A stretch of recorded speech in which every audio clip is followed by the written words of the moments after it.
Hello मेरे प्यारे बच्चों। आज हम कर रहे हैं class 8 English honey dew book से chapter number 1 the best Christmas present in the world. बच्चों, क्रिसमस पे एक दूसरे को गिफ्ट दिए जाते हैं। हम हमेशा क्रिसमस ईव पे प्रेजेंट्स यानी गिफ्ट्स की अपेक्षा करते हैं कि हमें गिफ्ट्स मिलेंगे बड़ों से या कोई सांता क्लॉज आएगा, इस उम्मीद में। क्रिसमस के बाद न्यू ईयर आता है और जिंदगी में खुशहाली भरता है, हम ऐसा मानते हैं। तो ये स्टोरी ऐसे ही एक प्रेजेंट की है। हमें ये ढूंढना है कि इस स्टोरी में किसको प्रेजेंट मिल रहा है क्रिसमस की ईव पर।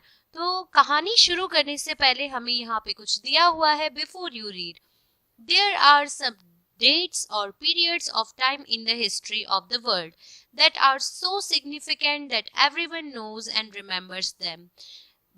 हिस्ट्री में हम लोगों ने बहुत से ऐसी तारीखें देखी है, ऐसे डेज देखे हैं, ऐसे इवेंट्स देखे हैं, चाहे वो युद्ध के हों या कोई बहुत ही अहम बात हो, तो हम उन दिनों को हमेशा याद रखते हैं।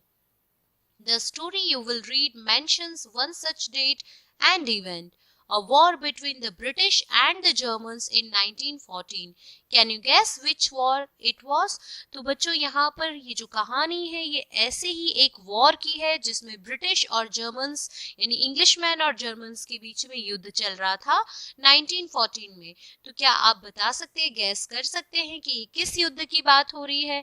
यहाँ पर इस तरीके का आपको क्वेश्चन एमसीक्यू के फॉर्म में दे रखा है और यहाँ पे ये भी कहा हुआ है कि आंसर आपको पेज नंबर 23 पे मिलेगा। तो अब चलो स्टोरी की शुरुआत करते हैं कि आखिर क्या क्रिसमस ईव का ये गिफ्ट था जिसके बारे में ये बात हो रही है और ये वर्ल्ड का बेस्ट गिफ्ट क्यों कहा गया है। I spotted it in a junk shop in Brightport, a roll-top desk. The men said it was early 19th century. तो यहाँ पे जो ऑथर है वो बता रहे हैं कि मैंने एक जंक शॉप यानी कबाड़ी की दुकान जो ब्राइट पोर्ट पे थी, वहां पे एक रोल टॉप डेस्क देखा यानी एक बड़ा सा टेबल देखा और उस दुकानदार ने मुझे ये बताया कि अर्ली 19th सेंचुरी का बना हुआ है और ये बड़ी अच्छी अच्छी लकड़ी ओक वुड का बना हुआ है। I had wanted one, but they were far too expensive. और मैं भी कब से एक ऐसा ही ओक वुड का एक टेबल लेना चाहता था बहुत समय से, लेकिन ये टेबल्स बड़े ही महंगे होते हैं तो अभी तक मैं ले नहीं पाया था। This one was in a bad condition. और ये जो इस जंक शॉप पे पड़ा था, इस कबाड़ की दुकान पे पड़ा हुआ था, ये बड़ी ही बुरी हालत में था।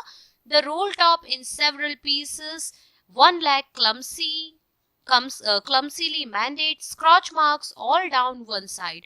तो ये टेबल की एक टांग बिल्कुल टूटी हुई हालत में थी, इसका पूरा रोल टॉप यानी ऊपर का सारा हिस्सा जो भी प्लाईवुड वगैरह होती है वो सब बिल्कुल टूट चुकी थी। जगह जगह से जले हुए के मार्क थे, स्क्रॉच मार्क्स यानी यहाँ पे आपको देखो ग्लॉसरी में दिया हुआ है बर्न मार्क्स। स्क्रॉच मार्क्स थे साइड पे। It was going for very little money, लेकिन हुआ ये कि एक्चुअल में ये बहुत ही कम पैसों में मुझे मिल रहा था। I thought I could restore it. और मैंने सोचा कि मैं इसको घर ले जाके इसको फिर से क्या कर लूंगा, रिपेयर कर लूंगा। It would be a risk, a challenge, but I had to have it. और ये बड़ा ही एक चैलेंज का काम था। ठीक हुआ तो हुआ, नहीं हुआ तो बिल्कुल नहीं हो पाएगा, लेकिन मेरे को अब मेरे पास में और कोई चारा नहीं था तो मेरे को ये करना पड़ रहा था। I paid the man and brought it back to my workroom at the back of the garage. अब मैंने पैसे दिए उस आदमी को और फिर अपने वर्क रूम में ले आया जो गैराज के पीछे था, उस टेबल को उठाकर। I began work on it on Christmas Eve. अब क्या हुआ, मैंने क्रिसमस ईव को यानी क्रिसमस की जो पहले क्रिसमस के अगले दिन जो शाम होती है उसे क्रिसमस ईव कहा जाता है, उस टेबल पे काम करना शुरू कर दिया। I removed the roll top completely and pulled out the drawers. The vernier had lifted almost everywhere. तो अब मैंने क्या किया, धीरे धीरे उस पे काम करना शुरू किया। उसके ऊपर का जो भी प्लाईवुड होता है वो सब कुछ हटाना स्टार्ट कर दिया। उसके ऊपर जो भी डेकोरेटिव प्लास्टिक होता है वो सब मैंने निकाल दिया। उसके ड्रॉवर खोलना स्टार्ट कर दिए मैंने। तो it looked like water damage to me, और मुझे ऐसा लगा कि आग के साथ साथ ये पानी से भी इसको डैमेज हुआ है। Both fire and water had clearly taken their toll on this desk. और ऐसे लग रहा था जैसे पानी और आग दोनों के कारण ये जो डेस्क है, ये टेबल जो है वो डैमेज हो गई है। The last drawer was stuck fast. अब जो आखिरी ड्रॉर था वो बाहर निकल नहीं रहा था, वो फंस गया था. यहाँ पे देखो stuck fast का मतलब होता है shut tight. I tried all I could to ease it out gently. और मैंने बड़ा ही प्यार से उसको निकालने की कोशिश की. जैसे करते हैं ना अपन थोड़ा साइड में ऐसे ऐसे करके मैंने उसको निकालने की कोशिश की. In the and I used brute force. और लास्ट में वो नहीं निकला तो फिर मुझे बहुत जोर लगाना पड़ा उसको, और जोर लगा के मैंने उसको बाहर खींच दिया. I struck it sharply with the side of my fist, and the drawer flew open to reveal a shallow space underneath a secret drawer. और मैंने अपनी मुट्ठी का जो जोर है वो लगा के उसको जोर से खींच लिया, मानो जैसे वो एकदम से उड़ता हुआ बाहर निकला. और उस ड्रॉवर के अंदर एक सीक्रेट ड्रॉवर था, छोटा सा. There was something in there. I reached in and took out a small black tin box. अब मैंने उसके अंदर हाथ डाला और फिर उसके अंदर से एक small tin का बॉक्स निकाल दिया. Sallow tape to the top of it was a piece of lined note paper. अब ये जो बॉक्स था इसके ऊपर सेलो टेप से एक नोट पेपर चिपकाया हुआ था. And written on it in shaky handwriting. और जैसे बड़ा शेक कर करके एकदम धूजती हुई हैंडराइटिंग में किसी ने उसके ऊपर लिखा हुआ था, Jim's last letter received January 25, 1915. तो ये जिम का लास्ट लेटर रिसीव किया गया है जनवरी 25 को 1915 में. To be buried with me when the time comes. और लिखा हुआ था कि मेरे साथ ही इस लेटर को दफना दिया जाए. I knew as I did it that it was wrong to me to open the box. अब मुझे ऐसा लग रहा था कि ये शायद किसी का बहुत ही सीक्रेट लेटर है और किसी का लेटर इस तरह से पढ़ना ये गुनाह है, ये मैं गलत कर रहा हूँ. But curiosity got the better of my scruples. It usually does. और स्क्लप्स का मतलब होता है feeling that make you hesitate to do something wrong. और अब मतलब मेरे को बुरा भी लग रहा था कि मैं पता नहीं किसी का लेटर पढ़ रहा हूँ, ये सही है या गलत है, लेकिन मुझे इतनी क्यूरोसिटी हो रही थी, मेरे को जानना था ये आखिर है क्या. तो फिर मैं ये गलत काम करने लग गया. Inside the box there was an envelope. The address read Mrs. Jim McPherson, 12 Copper Beeches, Brightport, Dorset. I took out the letter and unfolded it. It was written in pencil and dated at the top December 26, 1914. तो जैसे ही मैंने ये envelope खोला, letter को पढ़ने की कोशिश की, उसके ऊपर लिखा हुआ था Mrs Jim Macpherson, 12 Copper Beeches, Bridport, Dorset. ये उनका एड्रेस था. मैंने उस लेटर को खोलकर पढ़ना स्टार्ट किया. लेटर जो है वो पेंसिल से लिखा गया था और लेटर के टॉप पर डेट लिखी हुई थी 26 दिसंबर 1914. और अभी अभी हमने ऊपर देखा था यहाँ पर कि ये लेटर 25 दिसंबर 1915 को रिसीव किया गया था. तो यहाँ पर हमें पता चलता है कि 1 महीने की ड्यूरेशन थी इस लेटर को लिखने और इस लेटर को रिसीव करने के बीच में. तो अभी ये लेटर क्या था, ये लेटर कौन है, ये मिसेस मैकपर्सन, जिम कौन है जिसने ये लेटर लिखा है, अब ये स्टोरी हमें जाननी है. तो ये पार्ट 2 यहाँ से शुरू हो रहा है बच्चों. Dearest Connie, I write to you in a much happier frame of mind because something wonderful has just happened that I must tell you about at once. तो यहाँ पे लेटर की शुरुआत की गई है डियरेस्ट कॉनी यानी मेरी प्यारी कॉनी. यहाँ पर जिम मैकपर्सन नाम के एक इंसान है जिन्होंने अपनी वाइफ को ये लेटर लिखा है और वो कह रहे हैं कि आज मैं बहुत खुश हूँ, बहुत खुशी के माहौल में हूँ और मुझे आज ये तुम्हें एक लेटर लिखना ही था. We were all standing to in our trenches yesterday morning. तो trenches का मतलब होता है बच्चों कि हम अपनी पोजीशन लेकर खड़े हुए थे. यहाँ देखो आपको साइड में ग्लॉसरी दे रखी है. स्टैंडिंग टू यानी अपनी अपनी पोजीशन लेके. और आपने देखा होगा फौजी किस तरीके से गड्ढे बनाकर और गड्ढों के अंदर छुप कर रहते हैं ताकि जब सोल्जर्स उनके ऊपर गोली चलाएं तो गोली उनको लगे नहीं. तो ये एक सोल्जर थे, जिम मैकपर्सन एक सोल्जर थे और अपनी वाइफ को बता रहे हैं कि हम अपने ट्रेंचेस में खड़े हुए थे यस्टरडे मॉर्निंग को. क्रिसमस मॉर्निंग थी वो. It was crisp and quite all about. एकदम ठंडी सी, एकदम कड़कती ठंडी जैसी मॉर्निंग थी. As beautiful a morning as I ever seen. as cold and frosty as a Christmas morning should be। तो हर बार की तरह जैसे क्रिसमस मॉर्निंग हमेशा दिसंबर में आती है, कड़कती ठंड होती है, और हमेशा की तरह जैसे एक ठंडी मॉर्निंग होनी चाहिए थी, बिल्कुल वैसी ही मॉर्निंग थी। हम सब अपने ट्रेंचेस में खड़े हुए थे। I should like to be able to tell you that we began it, but the truth I am ashamed to say is that Fritz began it. तो ये कह रहे हैं कि मैं तुम्हें बताना चाहता था कि भाई मैं गर्व से कह सकूं कि हमने शुरुआत की, लेकिन ऐसा नहीं हुआ। शुरुआत फ्रिट्स लोगों ने की और मैं बड़ा ही शर्मिंदा हूँ इस बात पे कि शुरुआत हमने क्यों नहीं की। तो फ्रिट्स यहाँ पे जर्मन सोल्जर्स को कहा जाता है बच्चों। यहाँ पे जिम जो है ये इंग्लिश सोल्जर यानी ब्रिटिशर है, और फ्रिट्स का मतलब है जर्मन सोल्जर जो इनके ओपोनेंट है, जो इनके साथ में लड़ रहे हैं। First, someone saw a white flag waving from the trenches opposite. Then they were calling out to us from across no man's land. Happy Christmas, Tommy! Happy Christmas!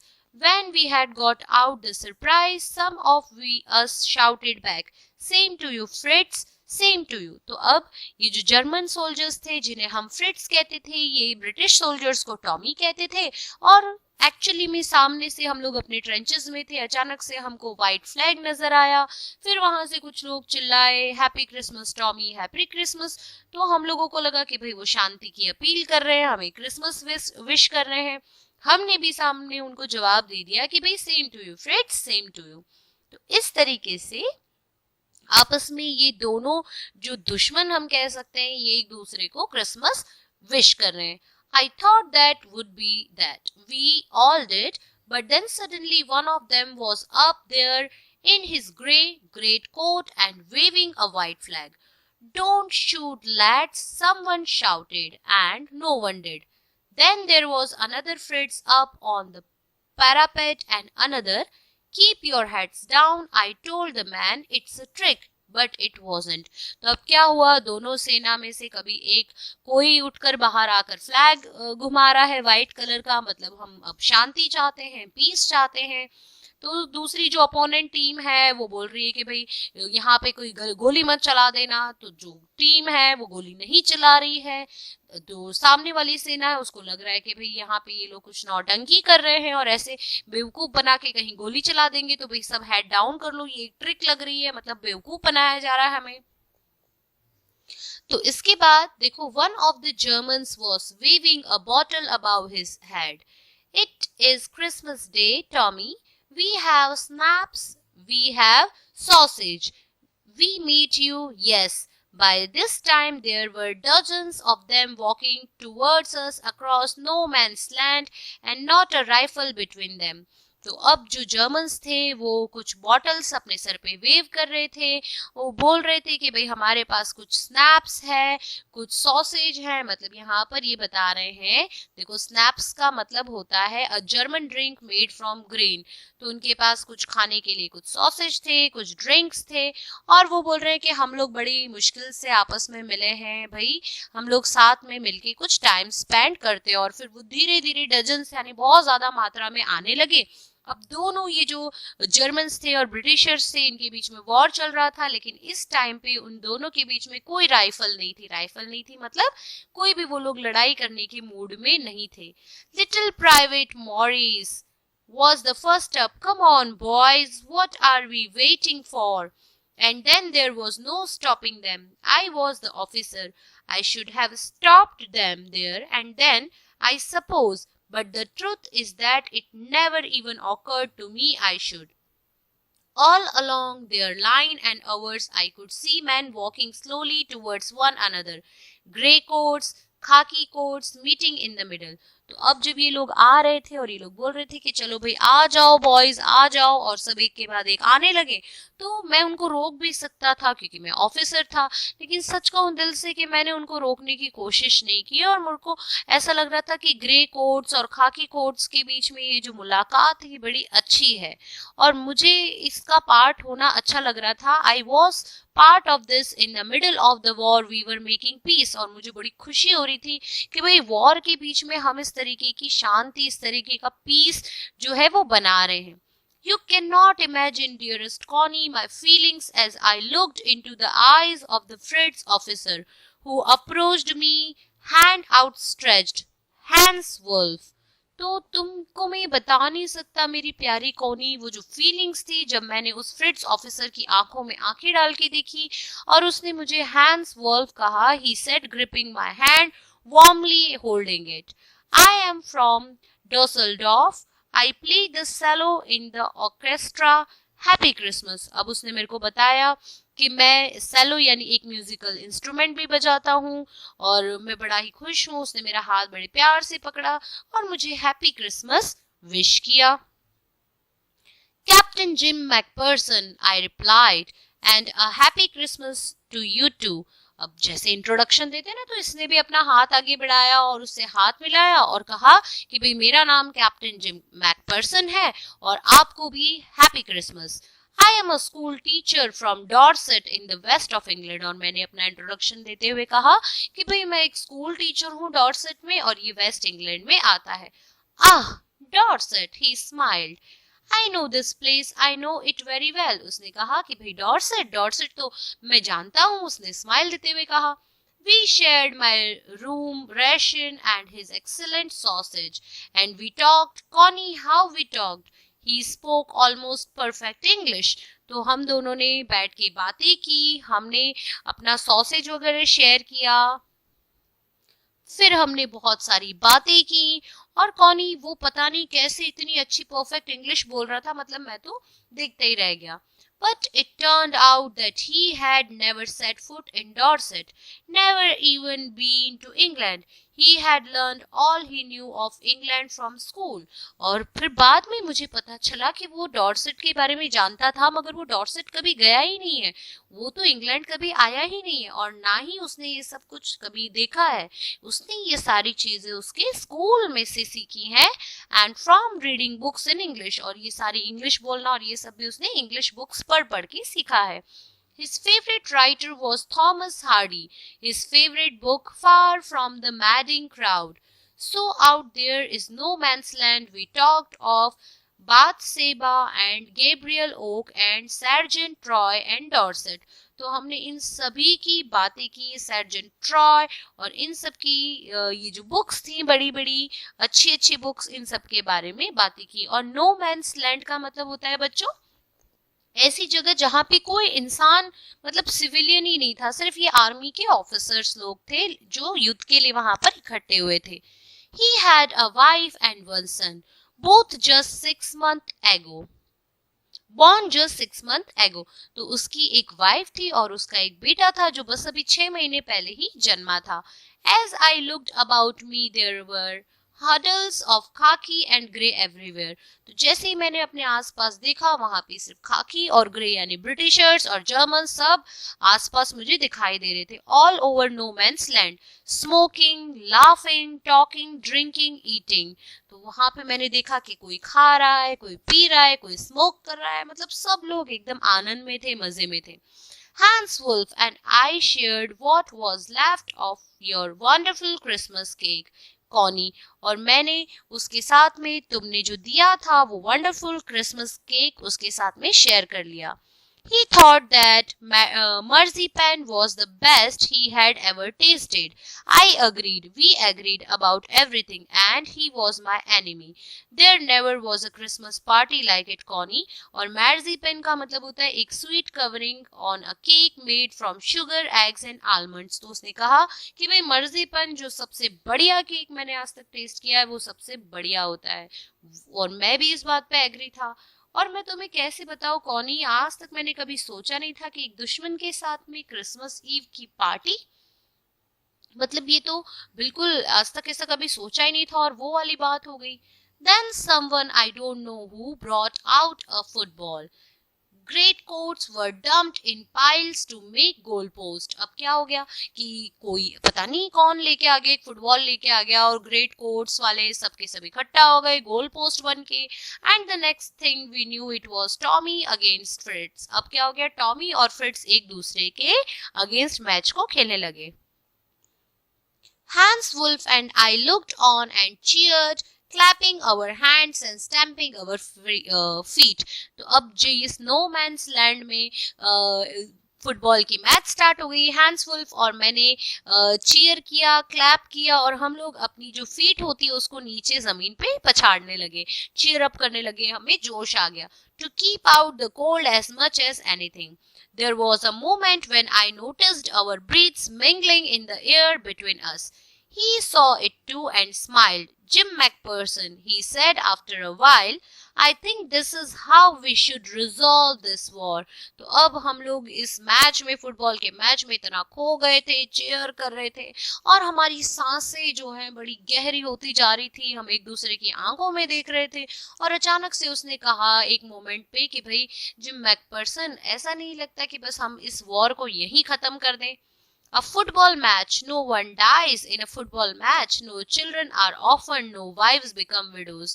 तो कहा उसने कि भाई एक फुटबॉल मैच से ही हम लोग जीत हार का फैसला कर लें तो कितना अच्छा होगा, कोई भी बच्चा अनाथ नहीं होगा, अगर वॉर में कोई भी सैनिक नहीं मरेगा तो किसी की भी वाइफ विधवा नहीं होगी, बच्चे अनाथ नहीं होंगे।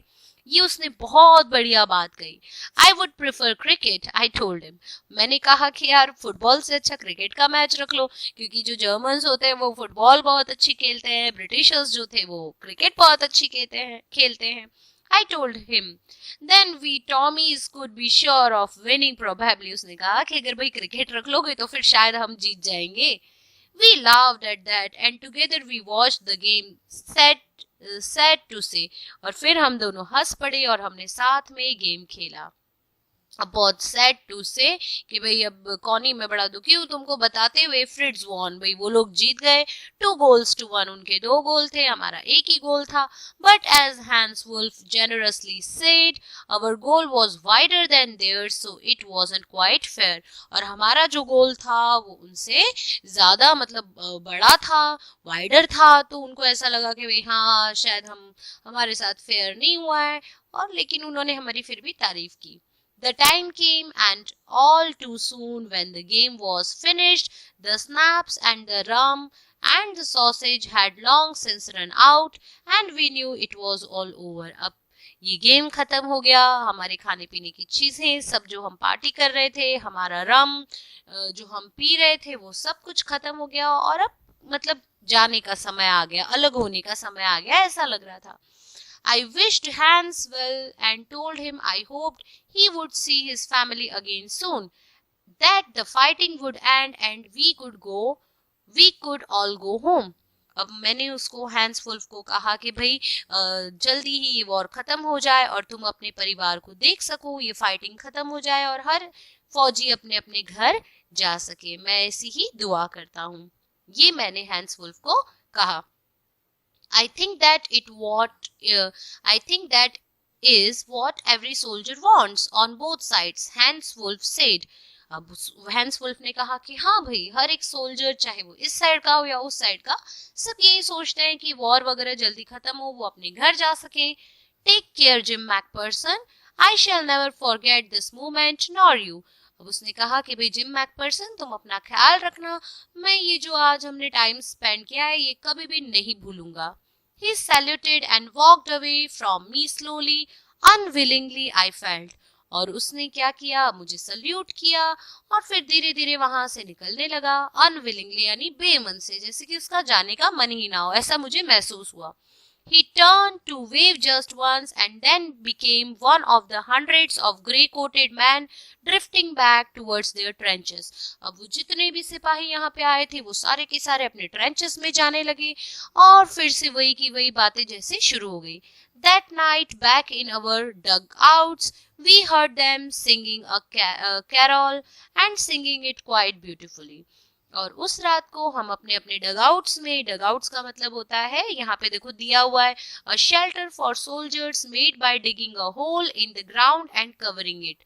तो बच्चों डगआउट्स का मतलब होता है कि ऐसा एक शेल्टर, ऐसी एक जगह जहाँ पे सोल्जर्स डिग कर करके होल के अंदर, ग्राउंड के अंदर रहते हैं और अपने आप को कवर कर लेते हैं, जैसे सूखे पत्तों से कवर कर लेते होंगे। तो वहां पे हमने सुना कि वो लोग कैरोल गा रहे थे। कैरोल का मतलब होता है कैरल का मतलब होता है कि जो क्रिसमस पे जो गाते हैं ना, क्रिसमस ईव पे जो सॉन्ग्स गाते हैं वो सब गा रहे थे और वो बहुत ही सुंदर तरीके से गा रहे थे. It was still a नेचर्ड silent night. Our boys gave them a rousing chorus of while shepherds watched. और हम हमारे उस साइड से वो लोग गा रहे थे और हमारे बॉयज ने भी कुछ म्यूजिक कोरस वगैरह देने की उनको कोशिश की. और जो शेफर्ड से आसपास के चरवाहे जो वो लोग उनको सबको नोटिस कर रहे थे, देख रहे थे. We exchanged carols for a while and then we all fell silent. We had had our time of peace and goodwill, a time I will treasure as long as I live. और हम लोगों ने उस silent रात को exchange किए, एक दूसरे की गुडविल्स, एक दूसरे के लिए दुआएं. और मुझे लगता है कि इस यादों का ये जो खजाना है ये तब तक मेरे दिल में रहेगा, मैं इसे कभी नहीं भूलूंगा जब तक मैं जिंदा रहूंगा.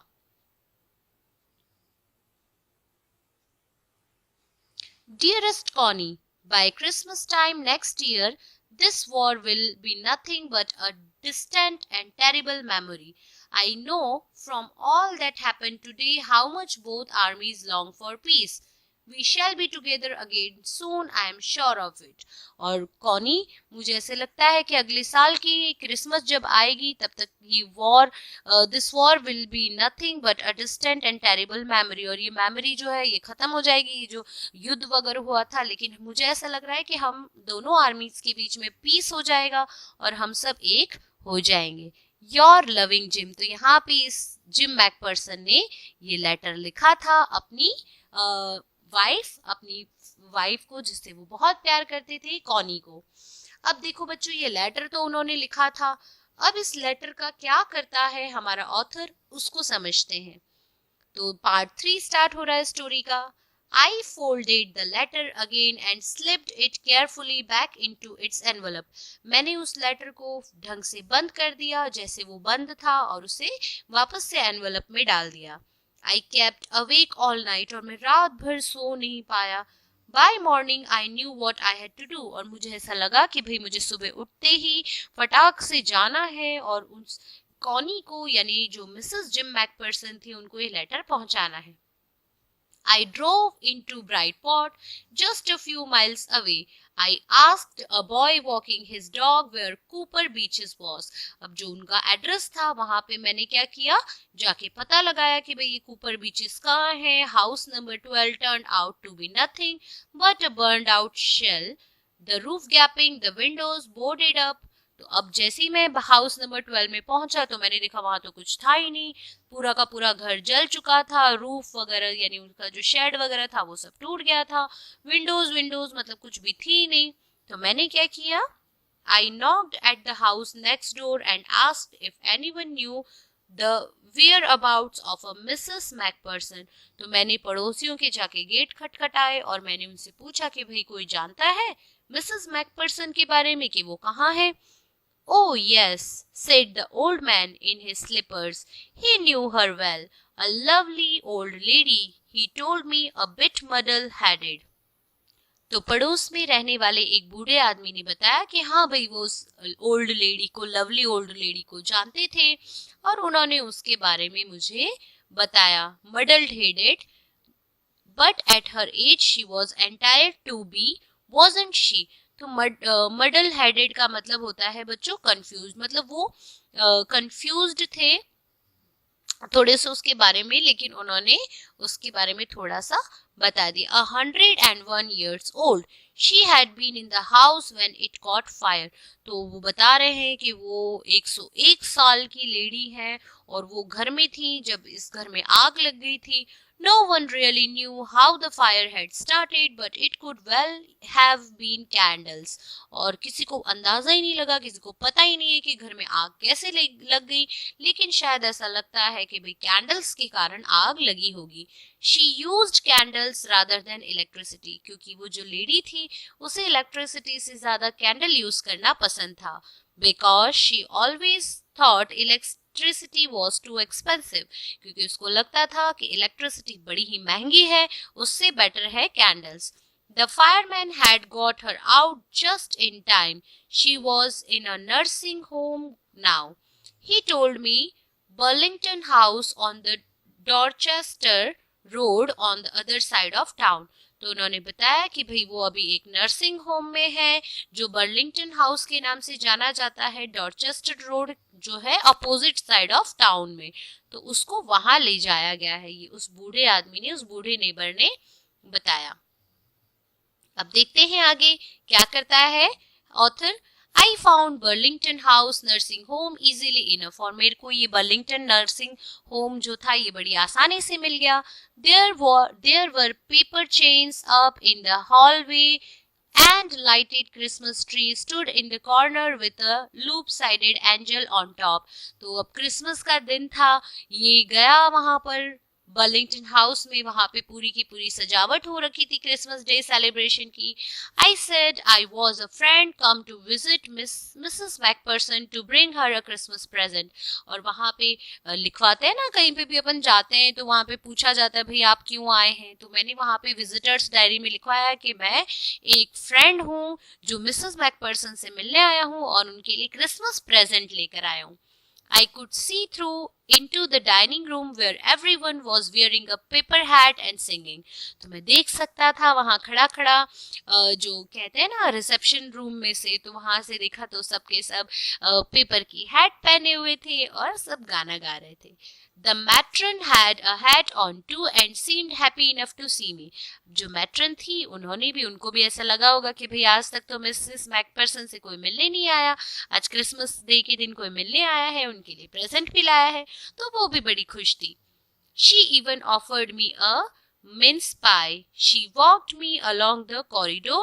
Mrs. Macpherson is not in with the others, she told me। She's rather confused today, so we thought it best if she had a good rest। She has no family, you know। No one visits। तो हम लोग corridor से जा रहे थे और जाते जाते हम बात कर रहे थे। उन्होंने मुझे बताया कि मिसेस मैकपर्सन हमेशा कंफ्यूज रहती हैं और उनको ढंग से रेस्ट मिले इसलिए हमने उनको सबसे अलग ही रखा है, ना उनका कोई परिवार है ना उन्हें कोई मिलने आता है। So I am sure she will be only too pleased to see you। She took me into a conservatory with wicker chairs and potted plants all around and left me। तो वो मुझे एक ऐसी जगह पर लेकर गई जहाँ पे खूब सारे आसपास प्लांट्स लगे हुए थे। उन्होंने बताया कि भाई आज आप आए हैं तो शायद वो बहुत ही ज्यादा खुश हो जाएंगी। The old lady was sitting in a wheelchair, her hands folded in her lap।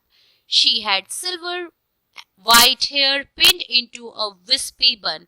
तो मैंने देखा एक ओल्ड लेडी चेयर पे बैठी हुई थी, एकदम सिल्वर वाइट हेयर्स थे जिनको उन्होंने हैड बन में यानी जुड़ा बना रखा था पिन से। She was gazing out at the garden, और वो गार्डन की तरफ बस ऐसी ही खोई हुई देख रही थी। Hello I said. She turn and looked up at me vacantly. तो मैंने बोला उनको हेलो, और उन्होंने मुझे ऐसे देखा जैसे कि पता नहीं कौन है, एकदम खाली खाली नजरों से। Happy Christmas Connie, I went on. और मैंने उन्हें कहा कि हैप्पी क्रिसमस कॉनी, और मैं बोलता चला जा रहा था। I found this, I think it's yours. मुझे ये मिला है और ये तुम्हारा है। As I was speaking, her eyes never left my face। और जब मैं बात कर रहा था और तो वो मुझे ऐसी घूर रही थी मानो उसका ध्यान मेरे चेहरे से हट ही नहीं रहा है, क्योंकि उसे कौन बुलाता था, उनके हस्बैंड बुलाते थे, Jim Macpherson. I open the tin box and gave it to her.